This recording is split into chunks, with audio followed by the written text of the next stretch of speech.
Fala, meus queridos, tudo bem? Como é que vocês estão? Então hoje nós vamos falar sobre o Bitcoin, a revolução digital. Como ele foi criado, quem criou ele e por que ele é tão importante. Hoje é um tema muito importante porque mostra toda a origem do Bitcoin. Então, antes de tudo, não se esquece de deixar o like, compartilhar esse vídeo e se inscrever aqui no nosso canal. Bom, pessoal, então a apresentação é sobre o Bitcoin, né? Bitcoin, a revolução digital. Vamos fazer uma introdução ao Bitcoin. O Bitcoin ele foi o pioneiro das criptomoedas no geral. Hoje em dia tem mais criptomoedas, mas ele foi o pioneiro, foi o primeiro. O Bitcoin foi criado por Satoshi Nakamoto e revolucionou o sistema financeiro, introduzindo um modelo descentralizado de finanças. A sua inovação trouxe novas possibilidades para as transações monetárias e desafio ao status quo, ao status que todo mundo conhecia, né? O status que todo mundo conhecia, o status padrão do sistema financeiro e monetário mundial. Bom, o Bitcoin ele revolucionou o sistema financeiro, promovendo uma maior acessibilidade e transparência nas transações, enquanto desafiava modelos tradicionais com seu crescimento exponencial e adoção crescente global. Ou seja, teve uma adoção no mundo inteiro e essa adoção cada vez vem crescendo mais. E ele trouxe uma maior acessibilidade nas transparências das transações. Isso aí a gente vai ver que se trata da blockchain. Bom, a relevância do Bitcoin. O Bitcoin é crucial para profissionais, pois oferece oportunidades e inovações financeiras e desafios regulatórios significativos. Bom, sobre a questão da inovação financeira, né, o Bitcoin introduziu conceitos fundamentais, que é a descentralização e a blockchain. Isso aí a gente vai ver em seguidinha. E a integração com os mercados tradicionais do mundo inteiro. Tem estudos acadêmicos que apontam que o Bitcoin tem profunda relação com os mercados tradicionais, como a Nasdaq e o S&P 500. Então, apesar do Bitcoin ser uma inovação, ele tem essa relação com os mercados já tradicionais. Vamos adiante, mas quem criou o Bitcoin? Qual a origem do Bitcoin? O criador do Bitcoin. O criador do Bitcoin, Satoshi Nakamoto, e a sua criação. O Bitcoin foi criado por um pseudônimo de Satoshi Nakamoto. Pseudônimo, para quem não conhece, é uma pessoa que esconde o seu nome, esconde a sua identidade e cria um nome totalmente anônimo, que é o Satoshi Nakamoto. Ele criou em 2008 com a publicação do white paper e o primeiro bloco minerado de Bitcoin foi em 2009. Então, mas por que o Satoshi Nakamoto criou o Bitcoin? Foi por causa da crise financeira de 2008. A crise financeira de 2008 resultou em uma recessão global, que destacou a necessidade de um sistema financeiro mais resiliente e descentralizado. E o Bitcoin buscou oferecer isso. Bom, para quem não sabe, a crise de 2008 é a crise do subprime. Ela teve origem nos Estados Unidos e ela foi marcada pelo colapso do mercado imobiliário de alto risco. Eles faziam uma questão de hipotecas, os bancos facilitavam as hipotecas para pessoas que não tinham uma qualidade financeira tão boa. Ou seja, as pessoas possivelmente poderiam dar calote. Os bancos assim abriram para todo o mercado, mesmo para aquelas pessoas que não tinham uma qualidade de vida boa, um dinheiro bom, abriram essas hipotecas para comprarem imóveis, mais imóveis. E aí pessoas que não tinham uma renda tão boa conseguiam comprar 3, 4, 5 imóveis e alugar. Então todo mundo estava fazendo isso e acabou que deu essa crise, foi um colapso. E essa crise foi a segunda crise mais grave. Ela perde só para a Grande Depressão de 1929, que aqui todo mundo já deve ter ouvido falar nessa crise, para vocês verem o tão grande foi essa crise de 2008. E o Satoshi Nakamoto resolveu criar a partir desse cenário financeiro. Um filme muito bom que tem sobre essa crise, que eu recomendo vocês assistirem quando tiver um tempinho, é o filme A Grande Aposta. Ele retrata bem toda essa crise, é muito bom esse filme. Mas vamos à motivação principal. O Bitcoin foi criado para eliminar intermediários financeiros e promover um sistema financeiro livre do controle central, garantindo maior autonomia e segurança para os usuários. Com aquela crise de 2008, alguns bancos decretaram recuperação judicial, né? Aqui no Brasil a gente está acostumado. E aí o governo em si, o governo como Estado, resolveu ajudar esses bancos para eles não irem à falência. Ou seja, um dinheiro que era da população, do governo, ajudou instituições financeiras, privadas, particulares, para não quebrarem. Ou seja, uma coisa que era pública ajudou uma coisa que era privada a não quebrar. Então isso é meio que um debate de ética, né? Por que a população inteira tem que pagar por uma coisa que foi uma instituição privada que cometeu erros? E aí o Satoshi resolveu criar esse sistema financeiro descentralizado e sem intermediários. Então, o Satoshi Nakamoto escreveu o White Paper. O White Paper do Bitcoin, um documento histórico, ele introduziu conceitos inovadores, como a tecnologia da blockchain e as finanças descentralizadas, abrindo caminho para uma nova era na moeda digital. O Satoshi ele inseriu, né, por vontade própria, uma referência direta à crise de 2008 no primeiro bloco de Bitcoin que foi minerado, que a gente chama de bloco Gênesis. Ele incluiu uma frase fazendo referência à iminência de um segundo resgate estatal aos bancos, que é o que eu tinha falado agora há pouco.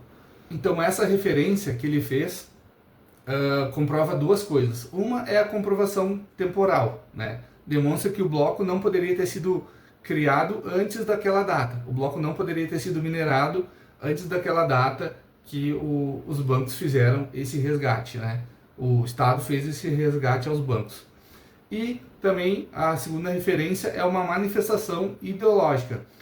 Funciona como uma crítica explícita ao sistema financeiro tradicional, que na verdade apresenta vários problemas, né? E essa questão dos bancos irem à falência e o governo botar dinheiro nos bancos para não quebrarem, né? E não ter uma crise pior ainda. Então tem esses dois conceitos, temporal e uma manifestação ideológica, né? Como se fosse um fundamento filosófico por trás do Bitcoin. Então, as inovações do Bitcoin, o Bitcoin introduziu o conceito de blockchain como um livro razão descentralizado e a prova de trabalho, que é o Proof of Work, como um método para validar as transações e garantir a segurança da rede. Então, como que funciona o Bitcoin? O blockchain é uma tecnologia que permite registrar transações de forma segura, garantindo transparência e imutabilidade, ao mesmo tempo em que valida cada operação através do consenso da rede. Bom, aqui a gente tem vários temas, né? Várias palavras novas assim que foram introduzidas aqui, mas vamos lá. O blockchain ele é uma tecnologia que permite registrar transações de forma segura, garantindo a transparência e imutabilidade, ao mesmo tempo em que valida cada operação através do consenso da rede. Bom, o blockchain é como se fosse um livro-razão, né? Que você escreve uma coisa e aí você escreve outra coisa. Aquela segunda coisa que você escreveu depende da primeira, de como foi escrita a primeira. E é assim por diante. A terceira coisa que foi escrita depende da segunda, que depende da primeira. Então é como se fosse um livro-razão e cada coisa que tem ali depende da coisa anterior. Ele garante transparência e imutabilidade. Essa questão da transparência, porque todas as pessoas conseguem ver cada transação que está na blockchain. Isso é público. É só você entrar no site e vai estar lá escrito. E vai estar mostrando cada transação. A questão de ver quem é o dono daquela transação, isso é a privacidade. E tem também a questão da privacidade, mas ela é transparente, você pode ver qualquer transação na blockchain. Eu vi que essa carteira movimentou para aquela outra carteira tantos bitcoins, mas você não sabe de quem é essa carteira e nem de quem é a carteira final, mas você vê a transação de forma transparente. A questão da imutabilidade. Bom, a blockchain ela é imutável. Por quê? Cada minerador é como se fosse um nó nessa rede. É como se fosse um pontinho nessa rede que interligam vários pontos. Ou seja, como se fosse uma rede toda tramada. Cada minerador ele é um nó nessa rede. Tem pessoas que não são mineradores, mas são um nó, possuem um nó. Então essa rede é espalhada globalmente. E cada bloco que ele é minerado, os nós validam aquele bloco que é minerado. Ou seja, dizem que está tudo certo, que está tudo certo com aquele bloco, as transações são verdadeiras, são válidas. Ou seja, os nós validam aquela transação. Por que por que o blockchain é imutável? Porque é como se fosse você quisesse mudar todos esses nós. Cada nós possui uma cópia do Bitcoin. Então você não consegue ir lá e mudar um nó só. Os outros nós vão ver que aquela modificação que você fez não está certa e não vão aceitar aquele bloco, aquele nó. Então, cada nó ele contribui para essa segurança e para ele não ser modificável. Por isso ele é imutável. Ao tempo a gente vai absorvendo mais dessas informações, mas é basicamente isso. E por isso que ele é imutável. Cada nó valida cada operação através do consenso da rede. É essa questão de ser imutável, né? Tem uma rede toda, tem vários nós. Se você quer mudar alguma coisa só no seu bloco e a rede não tem esse consenso de que essa modificação ela é válida, ela está certa, a rede bloqueia essa transação, esse nó e não valida. Então a rede é imutável. Não é uma pessoa só querendo modificar tudo, não. Toda rede ela faz a validação e vê se está certo ou não. Se não tiver certo, esquece, não vai para frente, não funciona. Por isso que é muito importante. O Bitcoin também introduziu a questão de prova de trabalho. A prova de trabalho é um sistema que valida transações no Bitcoin, garantindo segurança e integridade da rede, prevenindo fraudes e ataques maliciosos. A prova de trabalho é mais a questão dos mineradores em si.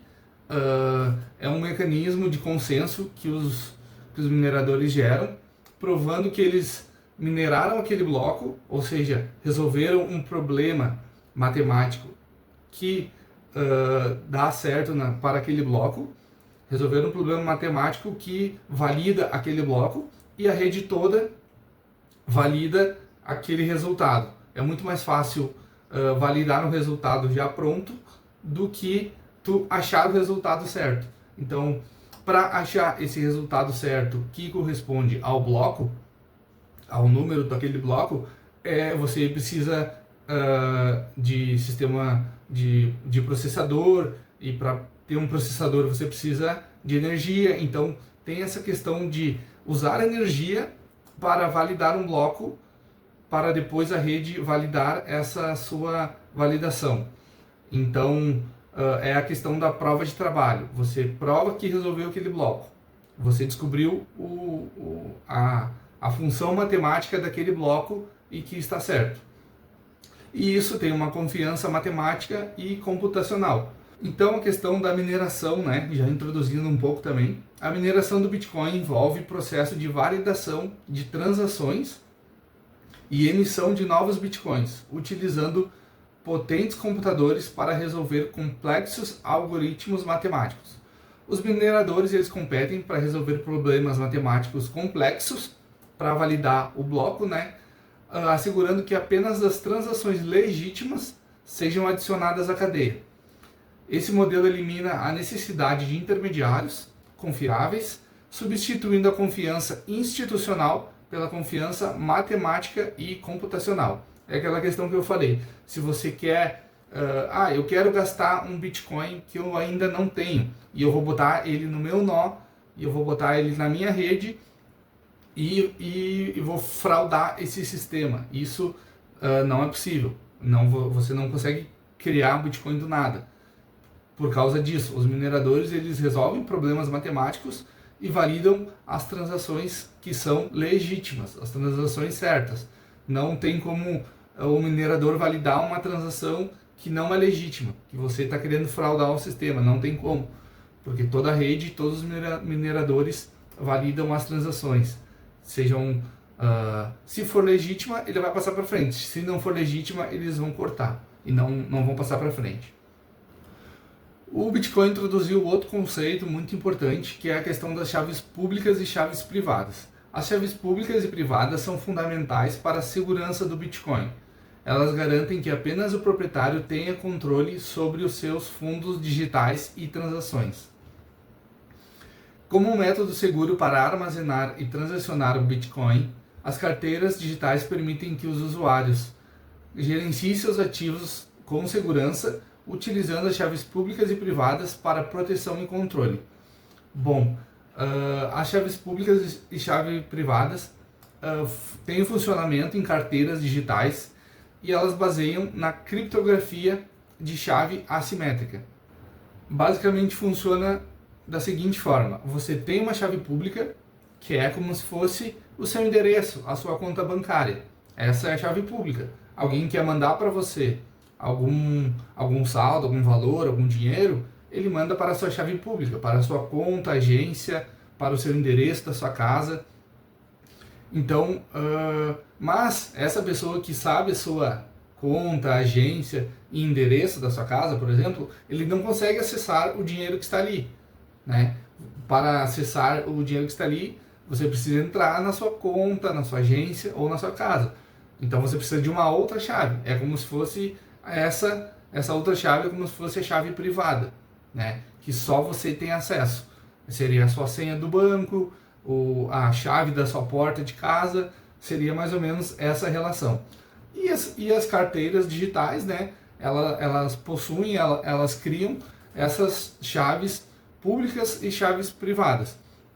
Você quer receber um dinheiro de alguém, você manda a sua chave pública. Você quer ter a posse, né, e fazer alguma transação, você precisa introduzir a sua chave privada na carteira digital para conseguir usar esse Bitcoin, né? E do ponto de vista de segurança e de carteiras, existem dois tipos: a carteira quente, que é as hot wallets, e as carteiras frias, que são as cold wallets. As carteiras quentes, elas geralmente têm acesso à internet, ou seja, você pode movimentar o Bitcoin a qualquer hora, você tem acesso a ele a qualquer hora, você pode mandar para outra pessoa a qualquer hora que você quiser o Bitcoin, com acesso à internet, ou seja, elas são carteiras quentes porque elas têm acesso à internet, é basicamente isso.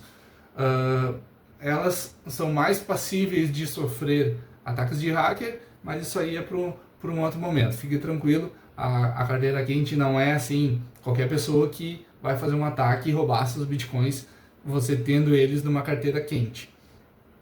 Agora, as carteiras quentes são mais recomendadas para você ter um saldo pequeno, né? Um saldo ali que você usa no dia a dia, no cotidiano, e que você movimenta ele mais vezes, que você precisa enviar ele mais vezes, mais rápido, com acesso mais rápido.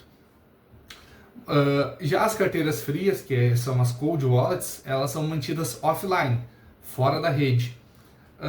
Alguma coisa que está offline, fora da rede, que nunca teve acesso à internet, não é possível de ser hackeado.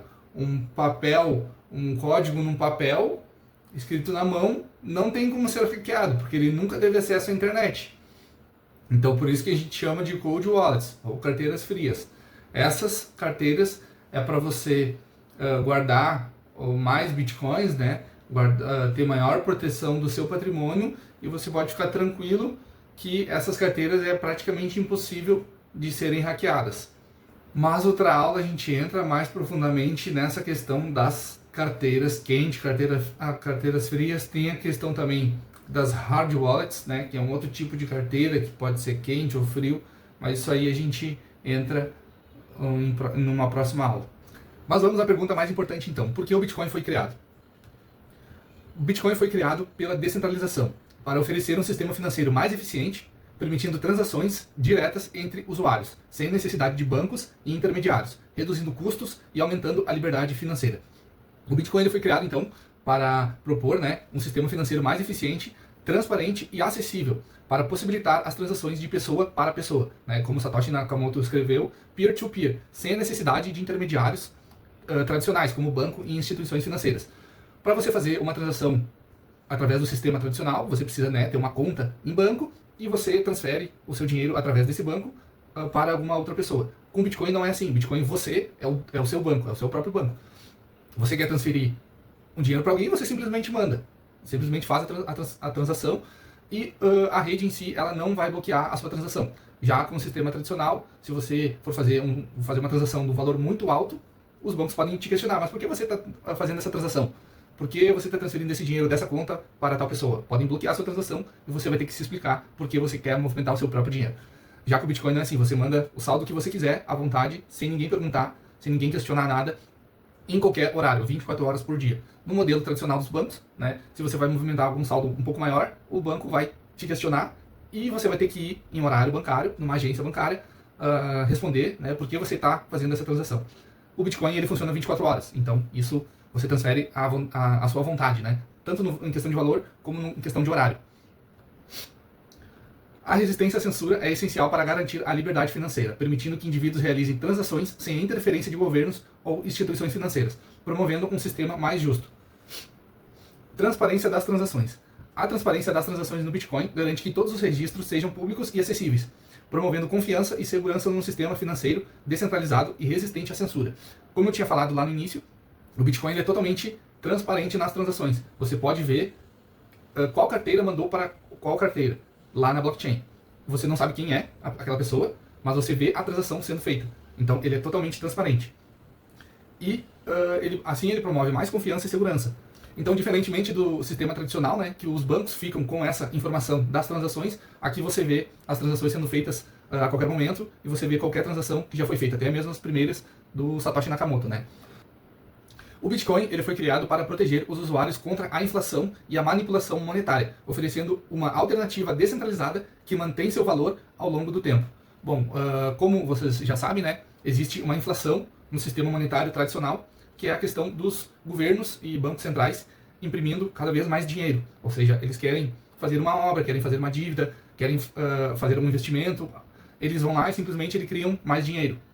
Criam mais real, criam mais dólar, para eles conseguirem fazer isso. Mas com o tempo, esse dinheiro vai sendo desvalorizado, porque quanto mais dinheiro em circulação, mais ele perde valor. Então já com o Bitcoin ele é diferente, ele foi criado para proteger os usuários contra a inflação. A oferta total de Bitcoin ela é limitada a 21 milhões de unidades. Não vão existir mais do que 21 milhões de unidades de Bitcoin. Ou seja, depois que tiver todas essas unidades, depois que tiverem sido criadas todas as 21 milhões de unidades, não vão ter mais Bitcoins. Ele vai parar de ser criado. Como um Bitcoin é criado? Ele é criado de acordo com a mineração de cada bloco. Quando você vai fazer uma transação de uma pessoa para outra pessoa, de uma carteira para outra carteira, o minerador, como a gente já tinha visto ali antes, ele minera esse bloco, ele resolve um problema matemático e ganha certos Bitcoins. Agora está aproximadamente 3, alguma coisa de Bitcoins. Ele ganha. Cada ano, cada ciclo de 4 anos mais ou menos, acontece o halving, que é dividido pela metade, essa remuneração do minerador. Basicamente é assim que se criam os Bitcoins. Então vai chegar num tempo que não vão ser mais criados Bitcoins, apenas vão ter 21 milhões de unidades, nem mais nem menos. Sendo que na verdade algumas dessas unidades de Bitcoin já foram perdidas, porque as pessoas não guardavam as chaves públicas, as chaves privadas, perdão, não guardavam as chaves privadas. Então algumas unidades já foram perdidas de Bitcoin. Então vão ter 21 milhões no total de unidades, sendo que algumas já foram perdidas. Dessa forma, o Bitcoin apresenta uma proposta inovadora para a reorganização monetária, combinando essa escassez programada, através de um código, que só vão ter 21 milhões de unidades, a questão da descentralização, como a gente já viu, e a questão da transparência também da rede. Então, ele surgiu como essa proposta de inovação unindo essas três coisas. A inclusão financeira, o Bitcoin promove a inclusão financeira ao permitir que as pessoas sem acesso a bancos tradicionais participem da economia digital global, de forma segura e acessível. Tem pessoas que não vão ter acesso a bancos, né, a investimento de bancos, a dinheiro de bancos, mas qualquer pessoa com um celular, que seja, mais ultrapassado que seja, consegue ter acesso ao Bitcoin, além do que pessoas em situação mais precárias, como na Venezuela, como em guerras, por exemplo, na Ucrânia, como em países totalitaristas, né, que tem um regime totalitário de ditadura, também conseguem ter acesso ao Bitcoin, mesmo não tendo acesso a algumas instituições financeiras globais. Impacto e relevância do Bitcoin. Então, na prática, o Bitcoin tem sido utilizado como um meio de envio de remessas internacionais com custos inferiores praticados por intermediários tradicionais, bem como alternativa para pequenos empreendedores e trabalhadores informais participarem da economia digital global. Essas aplicações reforçam o papel do Bitcoin como ferramenta de integração econômica capaz de conectar indivíduos e mercados anteriormente excluídos do sistema formal. A evolução do preço. O Bitcoin tem mostrado uma tendência crescente em seu preço, refletindo a crescente aceitação e adoção por instituições financeiras ao redor do mundo. Então, cada vez mais, o Bitcoin ele vai sendo utilizado nas instituições financeiras ao redor do mundo. Cada vez mais ele vai ser escasso e cada vez mais ele vai ser utilizado por instituições financeiras e até mesmo futuramente governos vão utilizar o Bitcoin. Hoje em dia nós podemos ver muitos bancos, fundos de investimento, gestoras de ativos e empresas listadas na bolsa utilizando o Bitcoin e oferecem também produtos financeiros lastreados em Bitcoin, como os ETFs e serviços de custódia institucional. Esses movimentos eles contribuem para a demanda global do Bitcoin, fazendo com que o preço cada vez mais se torne alto. O Bitcoin ele é frequentemente considerado o ouro digital, devido à sua escassez e capacidade de atuar como um ativo de reserva, oferecendo proteção contra a inflação e incertezas econômicas. Então o Bitcoin ele é denominado como um ouro digital em razão das suas características econômicas semelhantes à do ouro físico, no que se refere especialmente à escassez, como a gente viu anteriormente, só vão ter 21 milhões de unidades. A questão da dificuldade de emissão, você não pode simplesmente imprimir, emitir bitcoins deliberadamente, à sua vontade, não é assim que funciona. Você precisa minerar e isso tem um custo de energia elétrica, então ele tem uma certa dificuldade de emissão. E a função de reserva de valor. Assim como o ouro, o Bitcoin ele não pode ser criado de forma Então, dessa forma, ao combinar a escassez programada, a descentralização e a crescente aceitação global, o Bitcoin consolida-se como uma alternativa ao ouro, oferecendo proteção contra a inflação e as incertezas econômicas características do cenário contemporâneo. A regulação do Bitcoin. A regulação do Bitcoin enfrenta obstáculos significativos, com diferentes legislações no Brasil e no exterior, impactando sua adoção e inovação no mercado financeiro global. O uso corporativo do Bitcoin tem crescido, proporcionando novas oportunidades para empresas. A adoção permite transações mais rápidas, redução de custos e acesso a novos mercados. As tendências futuras. O Bitcoin promete transformar o cenário econômico, impulsionando novas tecnologias, promovendo a inclusão financeira e desafiando sistemas tradicionais de pagamento e reserva de valor. Bom, o Bitcoin ele promete uma inovação estrutural do sistema financeiro. Ele introduziu um novo modelo de descentralização, segurança criptográfica e eliminação de intermediários centrais. Ou seja, ele remodelou todo o sistema financeiro global. Ele impulsionou o desenvolvimento tecnológico, estimulou o avanço das tecnologias, como a blockchain, a criptografia e redes distribuídas que passaram a ser aplicadas em diversos setores, além do financeiro, contribuindo para maior redução de custos e aumentando a eficiência dos processos. Fazendo a conclusão então do nosso vídeo de hoje sobre o Bitcoin, a importância do Bitcoin no cenário financeiro atual deve ser sempre avaliada estrategicamente por profissionais no setor. Fazendo uma recapitulação então, o Bitcoin surgiu como uma solução inovadora para o sistema financeiro, promovendo a descentralização, segurança e transparência, além de responder à necessidade contemporânea em um mundo digital. Hoje em dia tudo é digital, Até o nosso dinheiro é digital. Então o Bitcoin veio muito bem, veio num momento muito bom para fazer toda essa revolução. A crescente importância do Bitcoin no cenário financeiro digital é inegável, pois ele redefine interações econômicas, promove a inclusão financeira e desafia estruturas tradicionais do poder monetário. Os próximos passos, então, é incentivar o estudo do Bitcoin. À medida que o Bitcoin evolui, é crucial para que as organizações avaliem estrategicamente o seu potencial e se mantenham informadas sobre as tendências do mercado e inovações tecnológicas. Bom, pessoal, então esse foi o nosso vídeo de hoje, fazendo uma breve introdução ao Bitcoin, aos problemas que ele resolve, por que ele foi criado, quem criou ele. Então, cada vez mais, a gente vai ter mais o uso do Bitcoin no dia a dia. Por isso que é importante a gente aprender, estudar, saber como usar o Bitcoin e as suas funções. Logo mais eu trago mais vídeos e não se esqueça de deixar o like, curtir aqui esse vídeo e se inscrever no canal. Isso ajuda muito a gente no ensinamento do Bitcoin. Bitcoin é uma coisa muito importante. Então, pessoal, muito obrigado por assistirem o vídeo. Fiquem bem, se cuidem e usem Bitcoin no seu dia a dia. Um abraço e até mais.